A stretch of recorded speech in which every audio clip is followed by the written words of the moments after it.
I'm YouTube and fade us to black. And I'll count us in.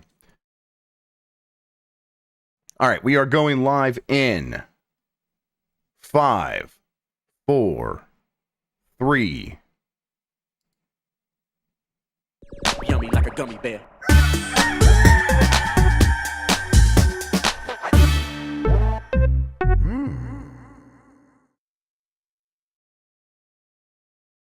It's the internet. You're busy. Let's do this for October 2nd, 2024. For the next hour or so, let me help you sort through the world of gaming on Game Mess Mornings Live with me, Jeff Grubb.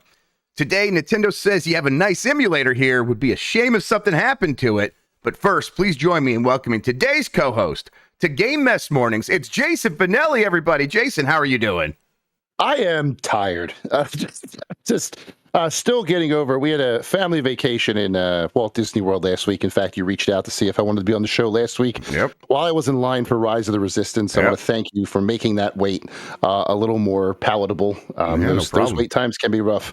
Yep. Now I'm just still getting over it. A big trip with a lot of family. At one point, at one of the character breakfasts, we had 31 people in our party. Wow. 8 of them 8 years or younger. Wow. It was quite an adventure, but we had fun. We had a lot of fun. We did basically everything we wanted to do, and the house is feeling it today. Got some sore throats upstairs. My wife's laid out, but hey, that's what Mickey's house does to you, right? That's what Mickey's all about. Absolutely, communicable diseases. Yeah. Yes, that's right. And then on cue, I go on vacation, and the game industry just dumps a bunch of news on us, and I'm trying to frantically following it from my hotel room. Great job, by the way, on waving your hand and summoning the state of play. I just want to give you no problem. Shout out for that. I still talk. I got Jim's ear. I talk to him every once in a while. You're his number one fan. He appreciates. Yeah, that's right. Yeah, and I still sure he retired. No, he controls it from the shadows. Everybody, come on, right. Pay attention. Wake up, sheeple. Jim Luminati, or whatever that pun would be. Yeah, that's good. I like it. But yeah, I'm feeling good. I'm ready to talk some news with you. And like I said in the pre-show, I think we're going to get some angry Jeff today. That's exciting. Yeah. I'm not happy with my friends over at Nintendo. And not just as an inmate. In general, not happy with them. Let's explain what we do here. Most weekdays, I, Jeff Grubb, will help piece your gaming life back together. That includes breaking news and maybe even some of our own original reporting. For all these topics, I'll get the input of a bona fide expert who will make me look smart. If you are watching live on Twitch, welcome. You can always listen to the show later on podcast feeds by searching for Game Mess Mornings or find the RSS on giantbomb.com. You can also catch the show later with chapters and timestamps on YouTube. Hello, YouTube. All right, we have a lot to get into, so let's start the morning mess with Nintendo has reportedly shut down Ryujinx, the Switch emulator that was supposedly immune. This is from Sean Hollister at The Verge. Nintendo may have just won its battle to put the most popular Nintendo Switch emulators out of business. In March, it sued Yuzu out of existence, and now it may have convinced Yuzu's primary competitor, Ryujinx, to go away too. Ryujinx's download page is now empty, its GitHub page is gone, and the emulator's Twitter social media page and official Discord now contains a possible explanation. Nintendo got to its lead developer and convinced them to shut the project down for good. Yesterday, this is a quote here. Yesterday, GDK Chan was contacted by Nintendo and offered an agreement to stop working on the project, remove the organization, and all related assets he's in control of. And that's from moderator and developer Renpin Perry Perry on Discord. While awaiting confirmation, they're always Renpin Perry Perry out there doing their thing. While awaiting confirmation on whether he would take this agreement, the organization has been removed, so I think it's safe to say what the outcome is. The rest of Renpin Perry Perry's message is a eulogy for the project, including a pair of videos showing the Ryujinx team's progress on iOS and Android ports of the Nintendo Switch emulator, among other core changes, ones that will now presumably never ship. Nintendo would not confirm or deny to The Verge that it made a deal with the developer. Instead, Nintendo spokesperson Eddie Garcia mysteriously pointed to the Entertainment Software Association's head of public affairs, Aubrey Quinn, who said she then couldn't speak on behalf of Nintendo. So the runaround is what happened there. Compared to Yuzu, Ryujinx was thought to be relatively untouchable. Rumor had it that lead developer GDK Chan was based in emulation-friendly Brazil, though I never found proof of that when reporting on the plight of the emulator world earlier this year. Certainly, we never heard about a lawsuit against Ryujinx, nor did Nintendo go after its Discord server or DMCA, its GitHub, as we saw with other Switch emulators. A lot of this is, generally speaking, broadly speaking, emulators are legal. They are, it's a legal piece of software. So there's a bunch of reasons why that is the case, including settled court cases from like 2000.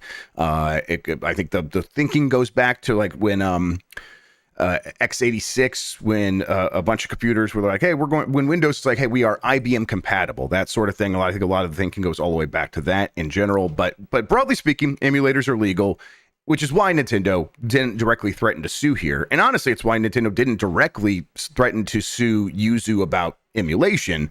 They were saying, hey, your Patreon and stuff makes references to Nintendo-owned IP, so we're suing you for copyright infringement. Now, all that said, Nintendo could still sue, and they probably could build a case saying, hey, no, the copyright protection that we have inside of the Switch is different, and it's actually impossible to make an emulator without violating our copyright or something along those lines.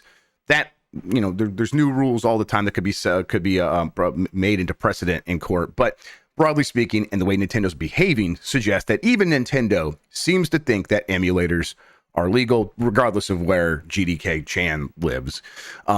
Which is why they went to them and said, hey, wouldn't it be nice if you just shut this thing down instead of us suing you? Which seems to be like, we don't know if that's exactly how it went. Could have been cash. They could have gave them cash. They could have, but it's like at that point, if they're going to give them cash, why not just buy the emulator outright and own it? Doesn't seem like that's what happened here. Instead, it's an open source project, whatever. They could still buy the work. It seems like what they did here was throw their weight around because they don't want this thing to exist, regardless of its legal right for it to exist. And it's thuggish behavior. It is. I find it pretty despicable because Nintendo, all these companies, they don't respect their own past in a lot of ways. We get their museum, and as much as I find that museum fascinating, it's not like, hey, we're preserving beta versions of games and showing you all that stuff. It's like, no, here's a bunch of toys to play with. So who does that work? The people who make emulators, and Nintendo doesn't want them to exist because they view it as some kind of vague threat to their business, even though they're making more money than ever every year. I find this very frustrating, Jason. How about you? And I'm curious, why now? Like, what is it about now that they've decided this year is the year they're going to start going after all these Switch emulators? Is it because they're afraid that the software between Switch and Switch 2 is so close that maybe they can just update it to Switch 2 immediately and have that out faster than the Switch emulators? I don't understand it, but I agree with you. I feel like this is really hampering people who just want to play the games they like to play however they want to play them. The people who are may either don't trust the Switch. Like, I have a launch Switch, and I don't know how much longer it's going to last. So if I had the ability to play games on the Switch elsewhere through this emulator, especially if I own the games already, and it's not like I'm just downloading games I don't own, that's piracy. You can't do that. No, but clearly, if I have a physical copy, here, yeah. Right, no, not at all. If I have a physical copy of a game and I want to play it on Steam Deck, let's say, or the Lenovo Legion Go, I should be allowed to do that. I bought the game. I should be able to play it however I want. But Nintendo, for whatever reason that we'll probably never understand, doesn't seem to think that way. And I'm curious if the new president, Doug Bowser, has sort of like got his fingers in this too. Because again, I feel like since he has taken over the ship, I've heard a lot more stories of Nintendo getting litigious. So I'm genuinely wondering if maybe he has some sort of knowledge that maybe it starts at the top. I don't know. But again, I agree with you. I think they weren't doing anything illegal. They were doing something that the company doesn't like. And the company was basically just finding loopholes to stop it without directly saying, we think this is, illegal, when it's not. As you said, because they have to find all these workarounds, all these side routes, I don't think that they find that emulation is illegal either. Yeah, I mean, they have to go these separate routes. Yeah, the lawyers, of course, are going to present the strongest case whenever they can, and if it's not directly about suing the existence of emulation, it's because they don't think that's a strong case. Right. Yeah, I mean, I think there's a lot of speculation that a lot of the recent moves from Nintendo, which have a similar tenor to them, of going after Retro Game Core, something we talked about, for showing the MIG switch, and now not just going after that video, going after kind of anything that might like even veer in that direction from Retro Game Core, a YouTuber who does a lot of stuff about classic or retro gaming devices that come from China and stuff like that. They don't get them from those videos, but they did get them from one that was like showing what to do with your Wii U now and how to hack that up, even though Wii U not a going concern for Nintendo in any real way. Nintendo has given that channel 2 copyright strikes. People think, okay, Nintendo seems to be amping up all of its going after everybody with its law firm, its internal law firm, because they're getting ready to launch the Switch 2. And the Switch 2 very likely going to be very reliant on the continuation of the Switch library, backward compatibility. And so Nintendo, I think, is like, we want the games that have sold on Switch to continue to sell on Switch 2, and with minimal, input from us in terms of updating them or representing them as Switch 2 games. And the best way to do that is for people to believe like this is the one and only way to play these things. And whatever, protecting their market is their right to a certain extent. It's just like when they come around and be like, well, these emulators exist and that's a problem for us. I'm like, okay, that's your problem. These things are legal and should be allowed to exist. And they also provide long-term preservation that I'm interested in, and you are destroying this scene because of anxieties that you've built up that might not actually be a problem, because again, it seems like your products sell just fine regardless of the existence of these things. The poll today is going to be, have you used Yuzu or Ryujinx? I bet that the number replying saying yes is actually going to be surprisingly small. We'll see. Maybe it'll be higher for this audience, but even so, we can look at the numbers of how games sell and to see how Nintendo games perform, and it does not, like, looking at them on the surface relative to everyone else selling video games. If you like only had that data, you'd be like, well, Nintendo must have no emulators. There must be no emulators for these things and no way to play these games pirated, because everyone's buying these games. They're buying Mario Kart over and over and over again. What's going on here? So it's hard to empathize with Nintendo's position here because it's so strong, and it is, and again, it is going to someone who is probably doing something that is legally protected and saying, who cares? We might still sue you, and that would suck for you. So just stop it, or else we're going to get mad at you and make your life a hell. And that continues to suck. And Switch 2 comes out or not, Nintendo does not need to behave this way to protect the success of Switch 2, right? No, not at all. As you said, people are going to be emulating games that have already sold 50 million copies. And if they're mad at people for emulating Mario Kart 8 Deluxe on their PC, why?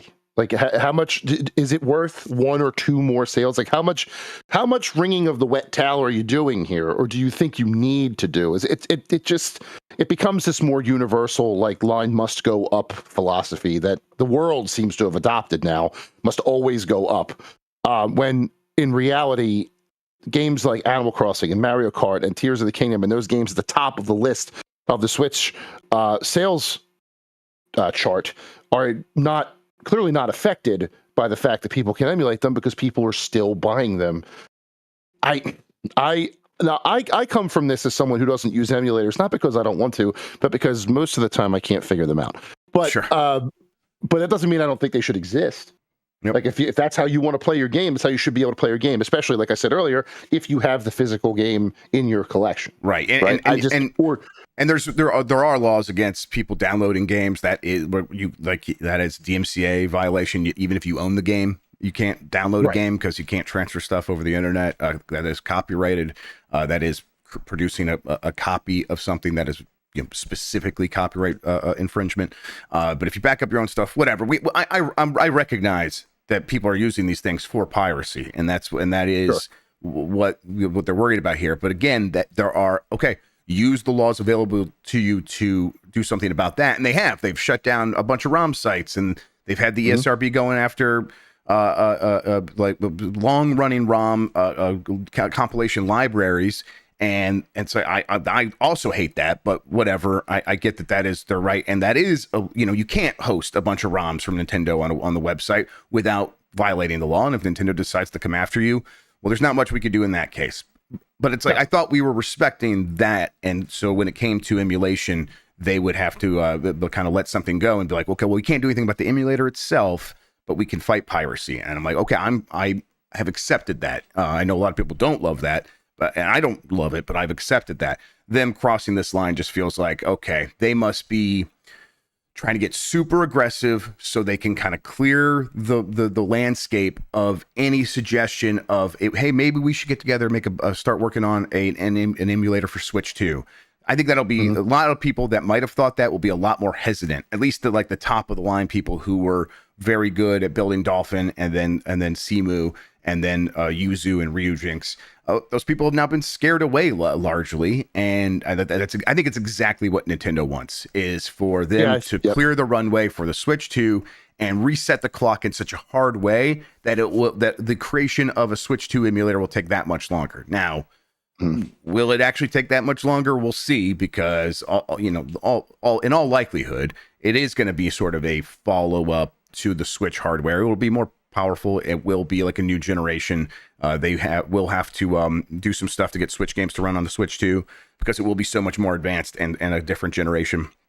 But the lineage there will probably make it so something that is a successor to Yuzu will very easily be able to run Switch 2. But yeah, Nintendo is I think that's what they're worried about, and what all of these decisions have been about. Yeah, because they're stopping active development, they're stopping the current distribution, but the ones that have already been distributed are still out there. So all those source files, all that stuff is still available to the people who are developing them. And yeah, when Switch 2 comes out, 2Zoo might not be very far behind. That's right. And they just try and do it all over again. This whole thing sucks. It does suck. And for some people, again, piracy and all that, but maybe this is the only way they can try a Switch game. And maybe I don't know what the stats are. And one day they try a Switch game this way and go buy their own Switch and get the game anyway. So one day it definitely will be true. This will be the only way to play games for most people. Games won't exist. Because, even if you can find a Switch, they'll probably be very expensive or broken down. And you're a kid growing up in a place that doesn't have easy access to this stuff, and you want to learn about games. And 25 years from now, the emulator will be the way to do that. And that's the way it has been and should be, in my opinion. And and Nintendo is specifically throwing roadblocks into that process, which I think is not something, obviously, a lot of that stuff is not legally enshrined when it comes to technically piracy. But the emulation side, for the most part, broadly speaking, was. And the fact that Nintendo doesn't respect that makes me lose respect for Nintendo. Not that I was going around with deep respect for this corporation. I like their games. I like the people that make them. But as a corporation, they have been ruthless, and it is embarrassing, I think. Recently ruthless too, which again, more I can't ruthless quite than wrap ever. my head. Yeah, it's like I said, frustrating. But they're going to make it up to you, everybody, because Game Boy Advance Nintendo Switch Online adds F-Zero GP Legend and F-Zero Climax on October 11th. This is from Sal Romano at Gamatsu. Game Boy Advance Nintendo Switch Online will add F-Zero GP Legend and F-Zero Climax on October 11th. F-Zero GP Legend first launched on November 28th, 2003 in Japan, followed by June 4th, 2004 in Europe, and September 20th, 2004 in North America. F-Zero Climax first launched in October 2004 in Japan and was not released in the Western world. So this will be the first time it is released let me get the headlines. I'll turn the headlines on for y'all if you really want it. That is I've played these on emulation, actually, specifically Climax, because it never came out here. They're pretty good games, but they also, I think they signify what is going on with F-Zero in terms of they kind of ran out of steam with the ideas, and they're like, okay, maybe we'll just kind of base one of these on the anime, and that will get people back into it. And they kind of trailed off, and then that led to us not getting a new F-Zero game until F-Zero 99, which is fantastic. But yeah, this is in the $50 Nintendo expansion tier. I don't think it's going to do too much for too many people, but I'm glad they're there. What do you think? I think that sorry to be distracted, but Sean just gave me an emote, and that is an honor that I do not. Oh yeah, look at take that. lightly. Thank you for that. Holy shit, I might actually cry. Yeah, but, that's beautiful. I want to know if they does the Switch run this on emulation? I'm genuinely curious. If the Switch runs these F-Zero games on emulation. That's the Game Boy Advance emulator is what they use. So 100, yes. And Nintendo would certainly like they make their own stuff a lot of times, most of the time when it comes to emulation, and they have all the documentation, and they have very good engineers. Nintendo Europe Research and Development, nerd, I think does a lot of that work. But it wouldn't surprise me if the people that are very much into building emulators for Nintendo are part of a wider community of people who've learned this stuff over time and come from a seedier side of all that in terms of where they got their start. So it's all connected. And also too, I love how they're doing everything they can, with the exception of 99, to give us F-Zero without giving us a new modern, buku crazy F-Zero type game. Now, when the Switch 2 finally gets announced, if that's something that they announce with it, I will eat my hat that I'm not wearing. But it seems like they're just giving us all this F-Zero stuff and not giving us a new F-Zero, which is what people actually want. Yeah, I was definitely like wanting a new F-Zero, but F-Zero 99, not the new big budget looking F-Zero game that I thought I wanted, but F-Zero 99 is so good that I'm like, you know what, this is enough for me. But yeah, people did point out that occasionally in the past, we like to play into your joke, Nintendo has gotten some of the ROMs it's used in its collections and on some of these services and like on Virtual Console by downloading them from the internet, basically illegally. Like Nintendo actually broke the law a little bit, because I think you can make an argument that they actually broke the law, even though they own the copyright for that. Still, that those transfer of doing that was not okay. Like F-Zero, whatever, in terms of the Game Boy Advance library on Nintendo Switch Online, there's obviously some more stuff I would want on there, but I've kind of lost the lust for it, because Nintendo does not seem to be working with very many third parties on this project anymore. So, and when they do, it's like, Majesco and Jalico and them over and over. And by the time Game Boy Advance was around, they weren't putting out a ton of games, to my memory. So it's like, okay, I don't really have that much excitement around Nintendo Switch Online drops anymore. How do you feel about that library overall? It's too damn slow. Like, I feel like they release games. Like, I want to be more excited about it, but they are drip feeding these games on there. Like, I get emails, I get the Nintendo press releases of what they're adding to Nintendo Switch Online, and it reminds me that the Nintendo Switch Online library even exists, because I forget. And a lot of the times there are games that, like, I didn't play on the Super Nintendo as a kid, so I have no nostalgia for now. Like, no offense to anyone in the chat who may respond, who may be mad at me for this, but who asked for Tough Enough on the Super Nintendo? Who asked for that? I didn't ask for that. So, like, give us, I need more games to hook me in from this.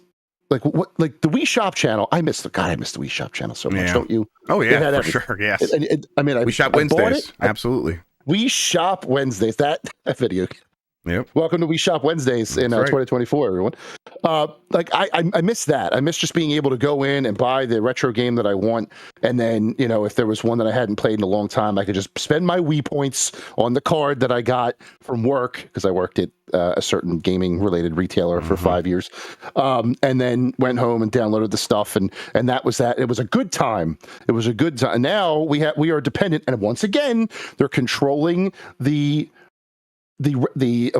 preservation, I guess would be the word I'm looking for. They're telling us, we'll give you these games for free, but we'll tell you what games you're going to get for free. You're not going to have any choice in the matter. We're not going to make them separately available to people who don't have the online, maybe for a separate fee. No, we are going to tell you which retro games that you want to have nostalgia for on this particular month. And I do mean month, because that's how often they come out. Like once a month. Yeah, if that often. Yeah. So like, what the hell, man? Give me the, like, what do I got to do to play Mace the Dark Age again? I'm the only one who wants that. I can tell you what you need to do, and it's not using the Nintendo Switch. Yeah, that's right. And that's where I'm at with this stuff. Is I personally do want to play these games often. I am I go back and forth about whether I want to be a collector. I don't really want to spend a lot of money on that stuff. So I'm like, yeah, I'm emulating, and I point people like, if you really care about this stuff, that's still the answer. And so Nintendo Switch Online is something I forget about these days until something like this happens and they drop something, and it's like, okay, let's look at this again. It's like, okay, I guess I'm glad these games are there for the very casual audiences that maybe are subscribed and check in on this stuff and want to have some glimpse at the history.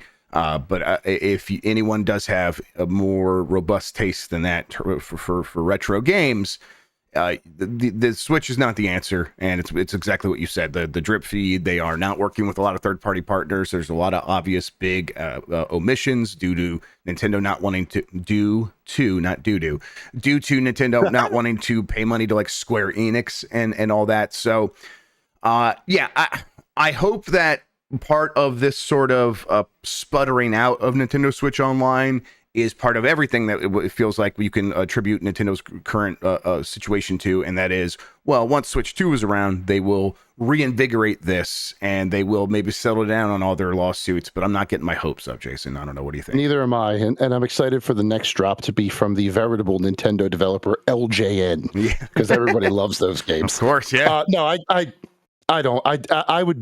I almost don't want this anymore. Like, or if you're going to do this, have the Wii Shop retro store sort of thing with it to give me the option to buy the things you don't want to put on or that are too expensive to partner with them to make them free, if that's what's happening, and then give me the opportunity to maybe buy them for a small fee on the side. Yep. I don't know. I preservation to me, and as you've made clear, is far too important to be treated like this.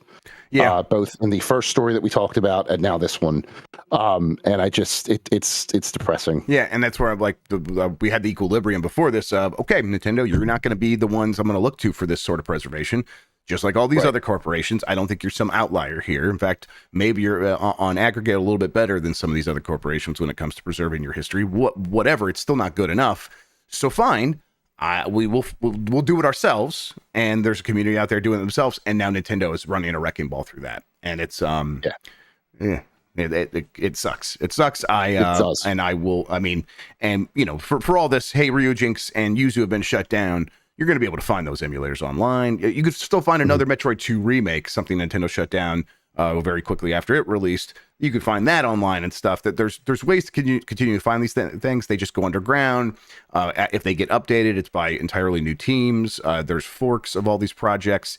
Nintendo's not going to really be able to stop it, which is why it's like, they're running a wrecking ball and just creating chaos so that it feels more difficult for more people. And so it's like, if 10% of gamers are like, I get this emulation stuff, look how easy it is. I could just install EmuDeck and on my Steam Deck, and it's just going to install Ryujinx for me, and then I just got to provide this code and this code. Okay, I'll watch a YouTube video. I could do that. Once they make it so, okay, well, now for EmuDeck, you got to provide your own Ryujinx and go out there. It's like, okay, well, that number drops from 10% of gamers to now maybe 5% of gamers that feel comfortable with doing that. That's a huge number of people, and that's what Nintendo's just playing that numbers game, trying to maximize the number of people that feel like they have to go to Nintendo to get their games, which is what they want. Yeah. All right. Let's see here. Let's take a quick break. When we come back, Nintendo apparently is to thank for a new Professor Layton game. We have some more info about Ubisoft and why it delayed Assassin's Creed Shadows, and more right after this. All right, I'm waiting for the fade. 1 second. There's your fade. Somebody asked. I will deliver. All right. Let's see this. Okay, sweet. Here we go. I had it. There it is. There it is. All right, perfect. And he's got the hat on, everyone.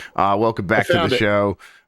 Jason did get his emote, and the emote was of him wearing the hat from the was this the show you were in, or is this the quartet? Yes. Okay. It was the barbershop quartet ad. Yes. Yeah, from back in April. Right. Okay. There you go. Well, and if you thought that costume was good, and this year in April we're doing the Wizard of Oz, so if things go my way, ooh, I might get a little cowardly up in here. Yeah, let's go. I would have guessed. I'm like, that would be awesome. Yep. All right, let's get into this. Level 5 CEO implies Nintendo is to thank for Professor Layton's comeback. This is from Jim Norman at Nintendo Life. Professor Layton and the New World of Steam was one of the biggest surprise announcements of 2023. While the return of Level 5's polite professor might have felt like a no-brainer to some, it appears that the studio was initially hesitant about a comeback. That is until certain big names in the industry started pushing for it. That is according to Level 5 CEO Akihiro Hino, who, in a recent Tokyo Game Show chat with Dragon Quest's Yuji Horii, confessed that the team was content to leave the Layton series alone after it had reached a beautiful conclusion. However, Hino continues, certain figures from the industry push for the game, including a mysterious company in. Now, who do we think that could be? Yeah, it's probably Nintendo. I think here's how he put it. Certain individuals from the industry really wanted us to release a new game. We had a strong push coming from Company N. When I heard these opinions, I started to think it would be good to make a new game so that fans could enjoy the series at the level of quality provided by the latest consoles.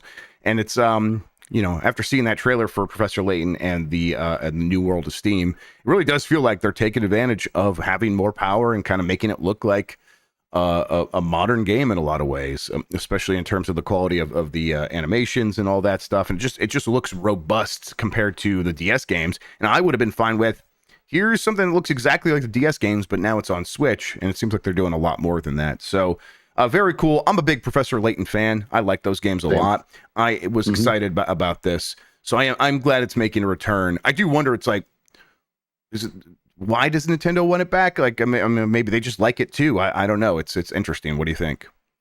It's some weird whiplash in these stories today, man. It's just, do we like Nintendo? Do we hate? What is it? It's a moral. It's a corporation that wants our money, and I'll treat them as such. That's kind of how I am with it. Yeah.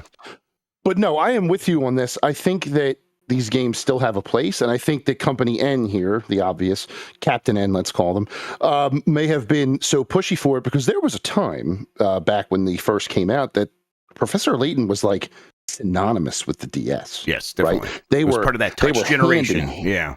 Yes, they were hand in hand together. So if they can maybe recreate that on Switch or Switch 2 and say you can only play this sort of puzzle game, maybe it takes advantage of the Switch tech in ways that it took advantage of the DS tech back then yes, I could absolutely see why Nintendo would think that's a important part of their third-party portfolio.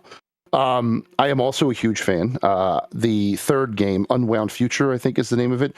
One of a ever-growing list of games that actually made me shed a tear at the end of that. When he says, "I can't go back again. I can't. I won't." I'm just like, "Yo, man, Professor, I'm so sorry, pal." Yep. But yeah, those games are great. I love the puzzles. I love.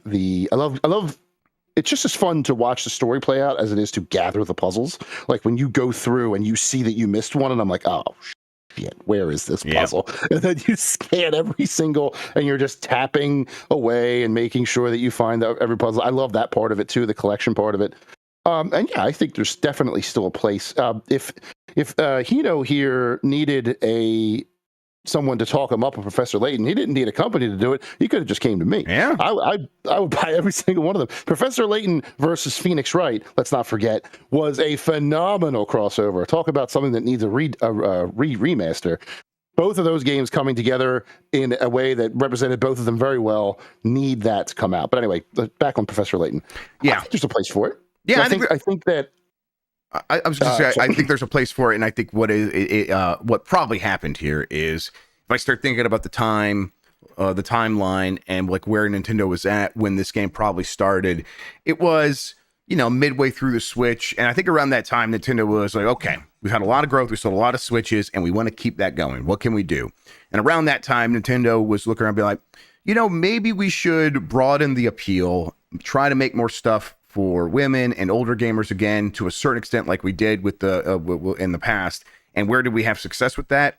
Well, with the Wii and with the DS. And on the DS, we did that touch generation stuff. And I think Nintendo probably looked at it and saw, hey, the Professor Layton games were kind of this. They touched all demographics. Like men and women liked it. Children liked it. All kinds of age groups enjoyed those games. It has a very wide appeal, and so we want something like that to be part of this initiative, to have the Switch have a varied library of games, and that could contribute to it. So I bet that was part of what they were thinking. Is like they were looking, hey, what is a roster of third-party games that we wish could come back on the Switch that would help us make that appeal to different kinds of gamers? And I think Professor Layton's one. It's like, well, it will appeal to gamers. Gamers like Professor Layton, but it will appeal to everybody else. And I think they're probably right about that. Whether or not it's going to be able to recapture the magic it had during the DS, I don't know. But I'm glad it exists because I want to play it. Right. That would depend on, again, how they utilize the Switch tech, I think. How the puzzles that you're solving, maybe you're moving the Switch around, or maybe, that's the kind of thing that is most dependent on how well this thing will sell. But if they want to keep mining the puzzle/mystery they can go into their own portfolio and bring back Kyle Hyde, because it's high time we see Hotel Dusk again, too. Yeah. But that's just me. I would love that. Yeah. It doesn't seem like I bet they like look at stuff like that occasionally, and that might have been what led them to do Famicom mystery novels, Detective Club. Yeah, yep. Detective Club. And they're like, okay, we want to again have a different kind of game for a different kind of person, and this can fit into that. And they're like, well, okay, maybe we could also do Hotel Dusk. And like, all right, well, we're going to do the Famicom Detective Club. Do we have anyone that could work on Hotel Dusk? And it's like, man, every developer's busy. So I think that's a lot of times. I think these games are in a lineup for consideration, and what stops them from getting made is, do we have anyone that can actually do it? And that's fair. And then that's why I think that's why that they start looking around to third-party partners, but hey, wouldn't it be cool if you over there at level 5 brought back Professor Layton, because they can just say that, and then now this other team's got to do all the work and someone else has to pay for it, which I bet Nintendo loves that part of it. Ubisoft developers pushed for Assassin's Creed Shadows delay. This is from Blair Marnell at GameSpot. Until late last month, Assassin's Creed Shadows was slated to be released in November of this year. Ubisoft subsequently made the surprise announcement that the game had been delayed to early next year. But according to a new report, this was far from a surprise to Ubisoft Quebec, the studio behind Shadows. The developers have reportedly been pushing for a delay for months. Ubisoft's announcement stated that Shadows' new release date was implemented to give the developers more time to polish the gameplay, and because the company wanted to apply the lessons it learned from Star Wars Outlaws' disappointing rollout. That game has apparently and reportedly only sold 1 million copies in its first month. Insider Gaming's report states that both of those reasons are true, but adds further context by stating Assassin's Creed Shadows is currently not at a stage it needs to be for release. So we've heard this a bunch of times. It's very buggy, apparently.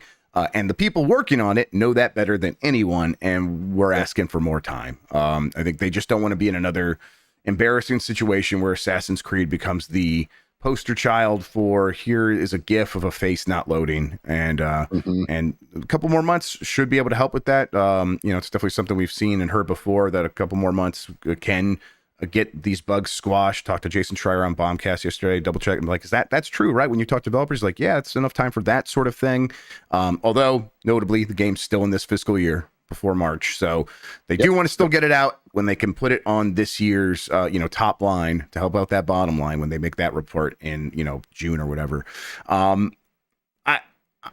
They get the bugs squashed and this game comes out, it's pretty decent. They can have a pretty big hit on their hands here, right? Because this seems like a game that most people, if they're not weird, seem to want. I agree.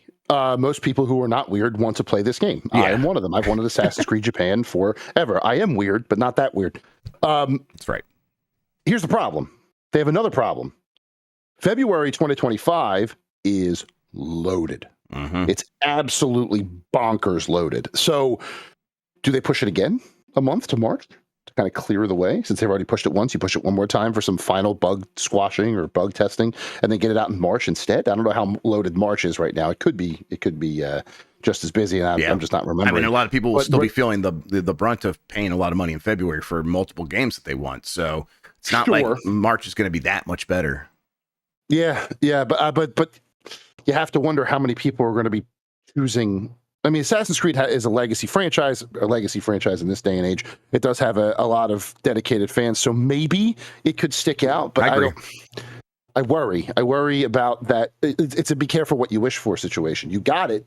You got the delay. You got the delay to squash the bugs, but now you're standing among other giant releases, and what do you do to make yourself stand out?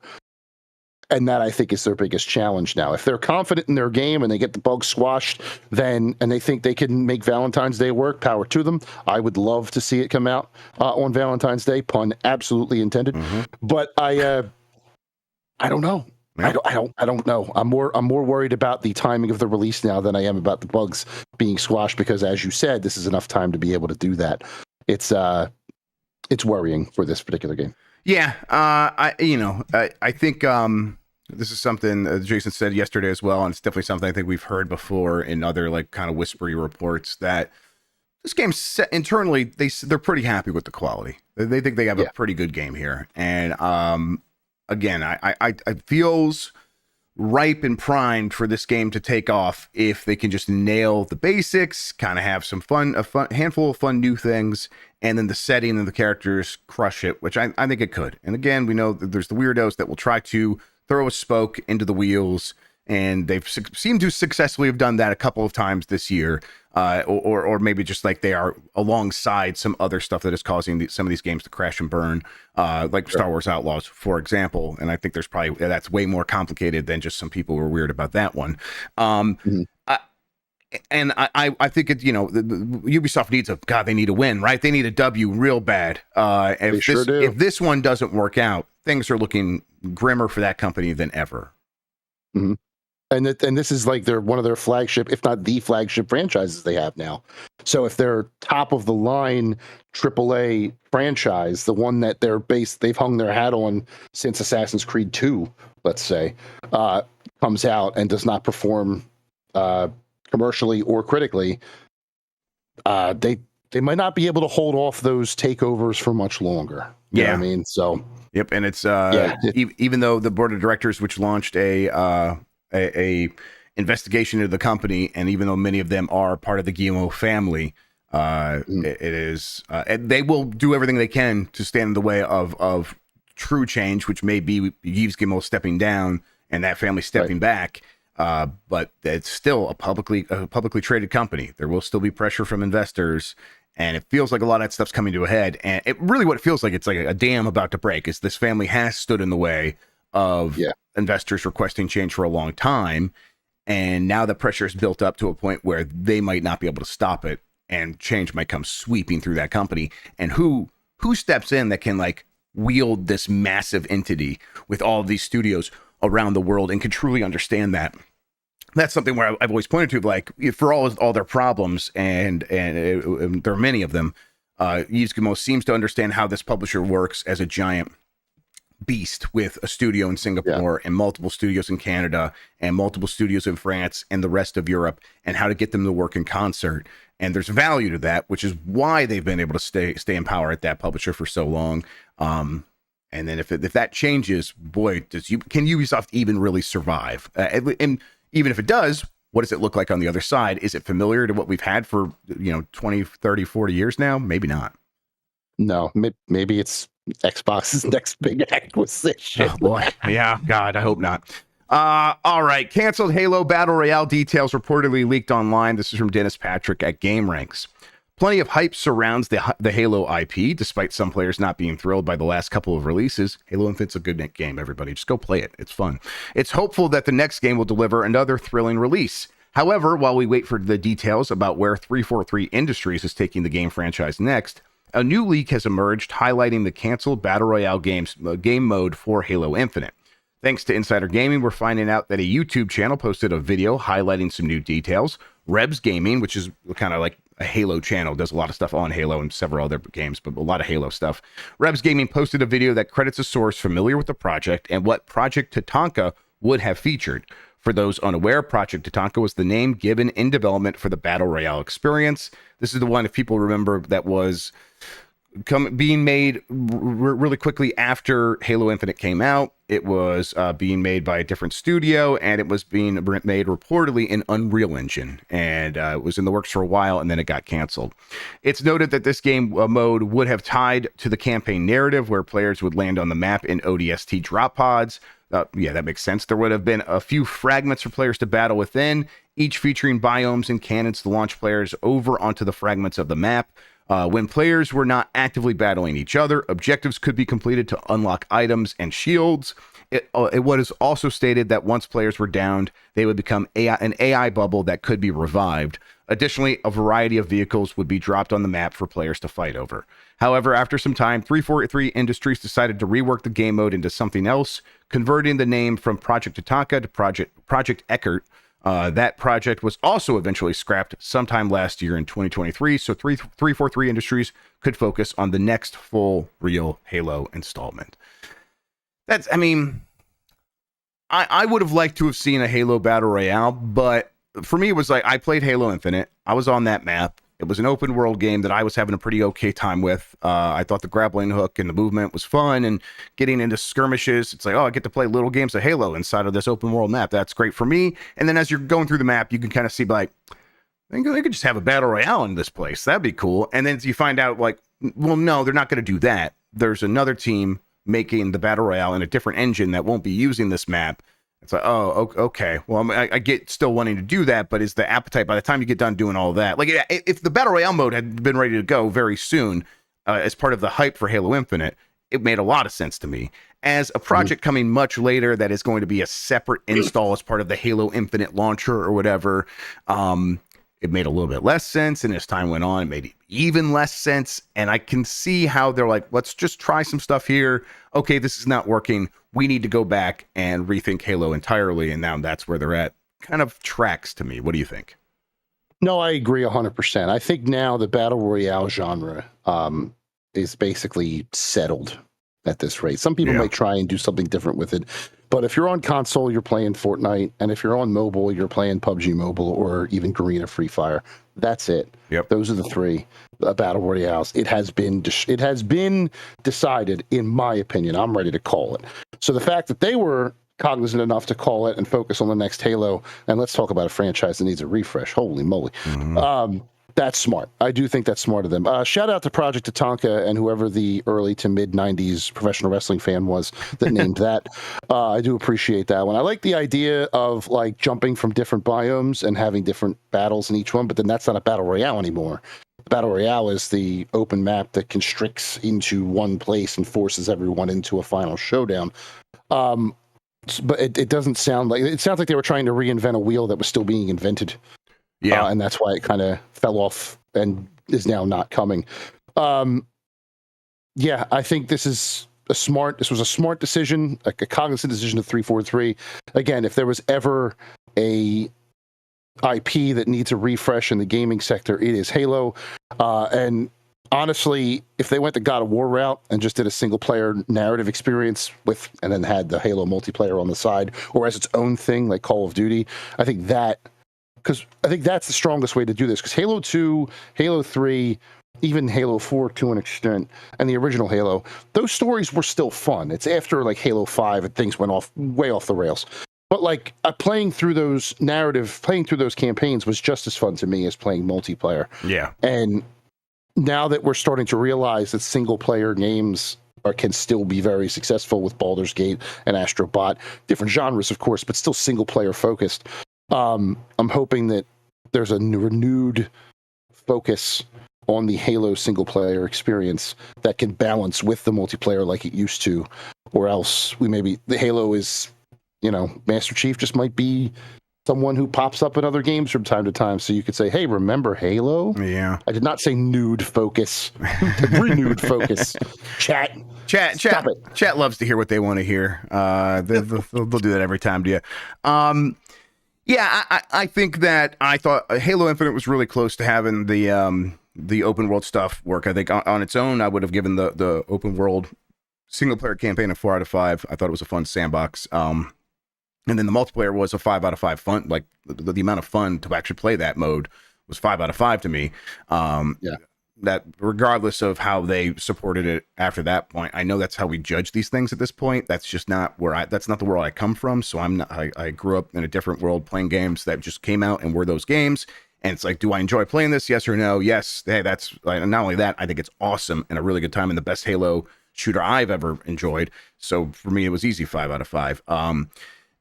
So they have to figure out how to navigate that side of things of people's how they estimate these games has changed and it's become much more difficult to keep these fans happy over time. And is that even worth pursuing at this point?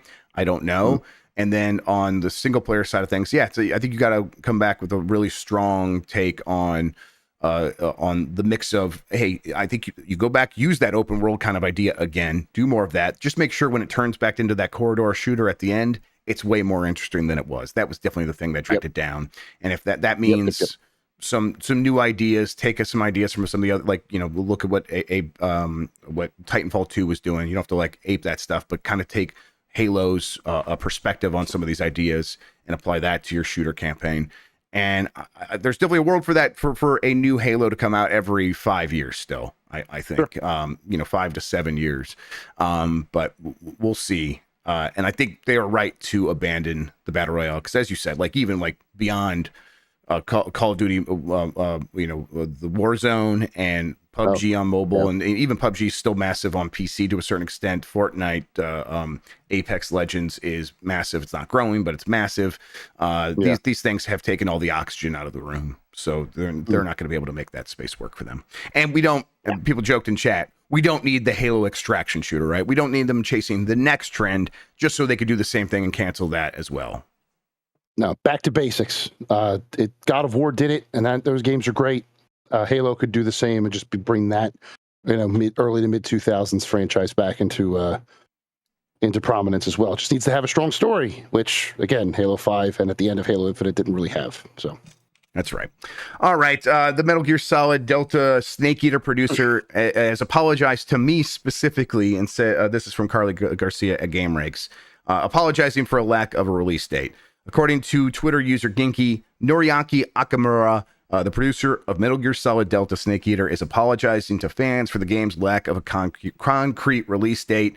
According to Akamura, the studio doesn't want to make promises to fans that it cannot keep, but the devs are hard at work on the title. I needed this game to come out this year because Dan counterpicked it in Fantasy Critic, and if it comes out this year, he'll lose points because I'm sure it'll do pretty fine. But it doesn't look like it's going to work out that way. This game's coming out next year. And we might not hear about its release date until sometime deep into next year. Who knows? What are your expectations for like when we actually see this game or get to play it? Holiday 2025, maybe late summer at the earliest.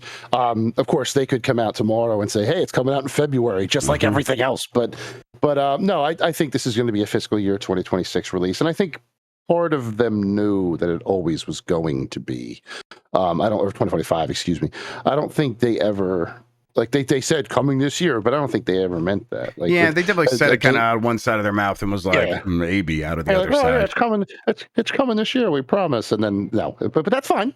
That's fine. It seems to be shaping up quite nicely. The demos from Tokyo Game Show looked quite good. It's a shame that Dan's not going to be able to lose those points on you. I mean, I looked at I hate to say it, but I think he deserves to win because of the top 11 games on OpenCritic, he has 3 of them for this year. He's got UFO 50, Final Fantasy 7 Rebirth, and Astrobot. And Astrobot, I think, is number 1. Wow. And I think Final Fantasy was like number 3 or something like that. And then UFO 50 is number 11. He just got the right games to win. He really did. Yeah. So, I mean, UFO 50 was an inspired choice. Like as soon as he got that, it was kind of all locked up. We'll see. It's a battle for second now between me and Mike. Yeah, the league I'm in with a couple of industry friends. I'm clawing on to first. I'm projected to win by 1.02. Yeah, that's anybody's game. Yep. Thanks to Balatro and Tekken 8, and we do one slot that's only seasonal games, like the annual releases. Thank you WWE for being good this year. It's Fantasy Critic is great, but to get back into the actual topic at hand, sorry, I kind of derailed. No worries, that's fine. Let's just hit this last story because we're running out of time. Yep. Leaked screenshots claiming to be from the next Sims game Project Renee have surfaced, and fans are in shambles over them. And I'll say, for good reason. It looks like dog shit. It looks bad. Let's see here. I'll show it to the video viewers. These are preset Sims characters. And here's my initial response. Here's how I feel like when I look at them. It looks like if you took a real person, turned them into a Funko Pop, and then turned them back into a person. That's what it looks like. It is bad. Now, what's going to be very annoying here is, it's The Sims. They're going to have all the diversity stuff in here, so we're going to have a bunch of cretins going off, be like, this is DEI. No, it's just bad art. It's just bad art. Yeah. It just looks bad, especially again, you compare it to like some of these games that are trying to do the Sims thing, but with like the waifu style, like the Inzoi game, and it's like super realistic, and people are making characters look like Billie Eilish, and it looks exactly like Billie Eilish. It's like, okay, that's what the competition's doing. And so what are you doing over there at the Sims for Project Renee? Dog shit. It's bad. It it kind of looks like it has a claymation look to it a little bit. Yes, very, very MTV Celebrity Deathmatch looking people here. But like not even like interesting the way those could be. This is just kind of ugly. Yeah, I'm not feeling it. Yep. I'm not liking what Project Renee is doing here. What's wrong, Renee? Get your shit together, this Renee. This one guy here, this blonde fella, he looks like he says skibidi unironically. And and he is not an alpha. I don't care what that says. Yeah, he is not an alpha. This is, oh God. No. Yeah, it's and like, what's going on with his legs? His knees look messed up. I mean, look, skibidi chat. You're getting on me about pronunciation. That was a skibbity way to say skibidi. But that's fair. I hate looking at these guys. That's kind of how I feel. I get it's in beta or whatever and testing. They better make changes. These are the Sims that you put in the bottom of the pool and take out the ladder. Right. If the game is all about like wanting to hate your Sims, they might be onto something here. But yeah. We were in a world where, like, as enshrined as the Sims is with its community, I don't think that they should expect like anything they put out, if it has art like this, to be able to compete in an ongoing way. There will be people who will be looking around for some other game that does things that provides what they want, and we're already seeing that some games are going to be doing that, and I think they could lose a step here if this is where they're headed. All right. Temu ass Sims. Yeah. Oh shit. Yeah. This is definitely the Sims you see in the Temu ads, for sure. Woo. Okay. All right. Baby. Let's get back here. There we go. Okay. While we're done with the news, let's head over to the poll question. Let me refresh that and frame it up. The poll question from yesterday was, do you want a Horizon Online game? And that was actually from Monday. 10% said yes.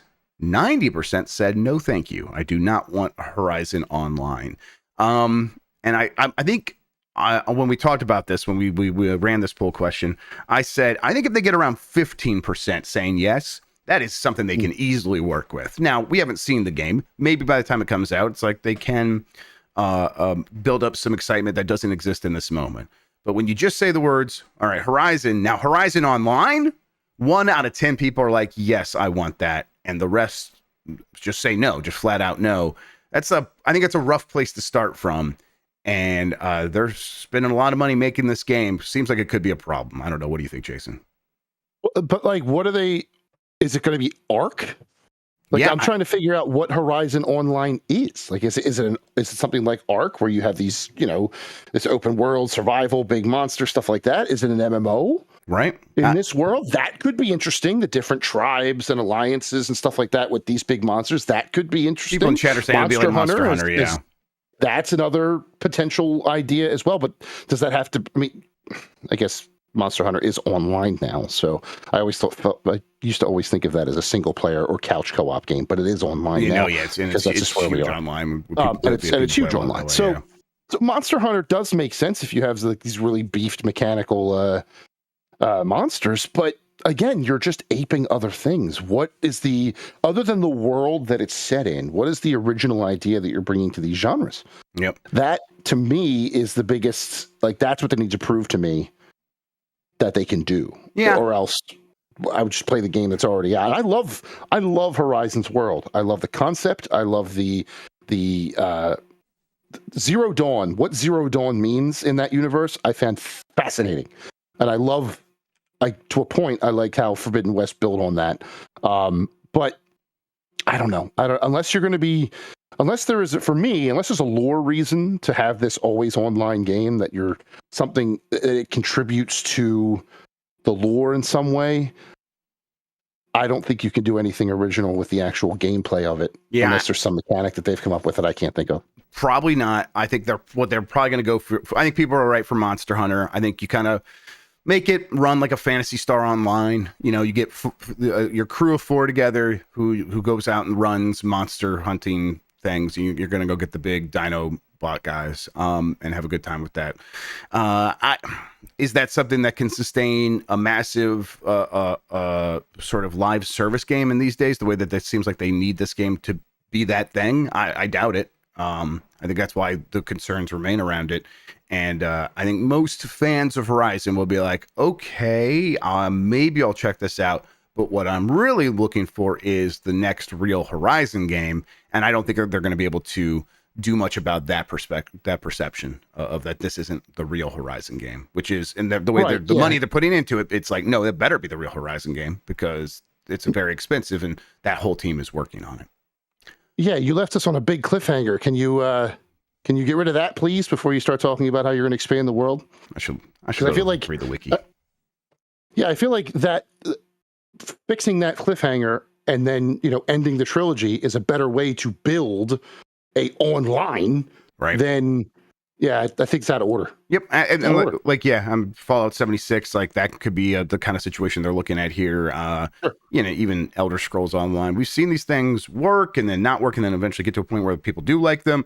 And yet, through all of that, there's fans who are like, "Yeah, great. Where's the next real one? Where's Elder Scrolls 6? Where is the next Fallout? That's what we actually care about." And I think they're going to have the same exact situation here. All right. That is it for this poll question. We have a new one coming up in a second. Before we get to that, though, Jason Fanelli, why don't you tell people where they can find you on the internet, what you have going on, all that good stuff? At Big Man Fanelli on social media. Sorry, we've been invaded. Hello. Hey, puppy. Poppers. I have a couple reviews coming to GameSpot soon. One I submitted yesterday. It's not embargoed, so I can probably say what it is.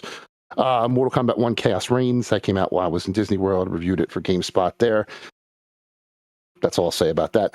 And then another one coming out next week that is embargoed. I can't say much about that one, but based on what I've played so far, I'm having a good time with that.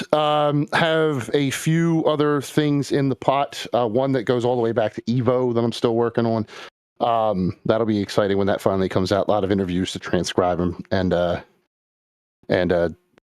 handle from that. So that's still going on. I got some, I think I'm going to MagicCon in Vegas. So if you like playing Magic the Gathering, you want to come out and I'm covering that, I think, for MMORPG.com. Still have to figure that part out. So that should be fun.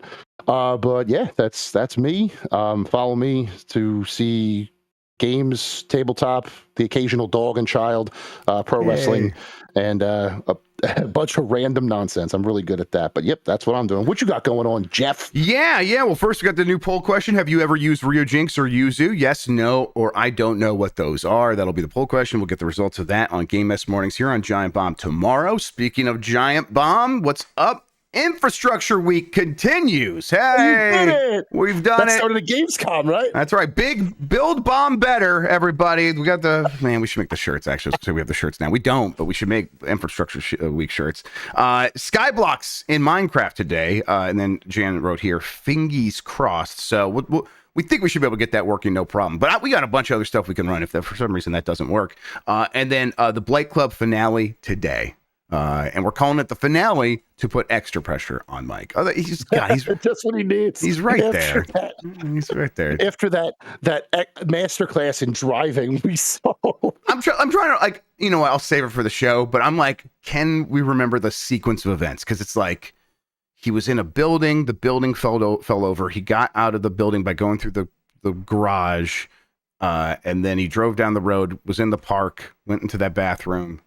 Got out of the bathroom and then went to another building and then did some more driving. I probably missed a few things in there, but like, I'm like, there's just not a lot to this game, which is why 5 episodes in, we're talking about finale. All right. And then, the rest of the week, look out for more Game Mess Mornings. Well, look out for Voicemail Dump Truck tomorrow. Me and Backler are probably going to play some NHL actually tomorrow after Game Mess Mornings. So look out for that. And then UPF, BCR, we'll have a bunch of fun stuff to talk about on that episode as well. So going to be a fun week here for Infrastructure Week. But first, Jason Fanelli, thank you so much for hanging out with me today and talking about video games. I really appreciate it. Anytime, Jeff. I appreciate coming on. Glad you had me. And of course. Again, thanks for the emote. That's really freaking cool. Yeah, I'm sorry. anytime. It's such a weird You thing to earned be it. so like about, but yeah, that's seeing my face just flood chat when that first came up. Hit him, everybody. Hit him with him. I'm excited to watch the replay and just be like, yep. Oh my God, what's going on up there? There it is. Yeah. So, cool. All right. Thank you again. Thank you, everybody, for watching. Thank you for listening. You are the best audience in gaming. Until next time, have a good one. Take care of yourself, and goodbye. See y'all.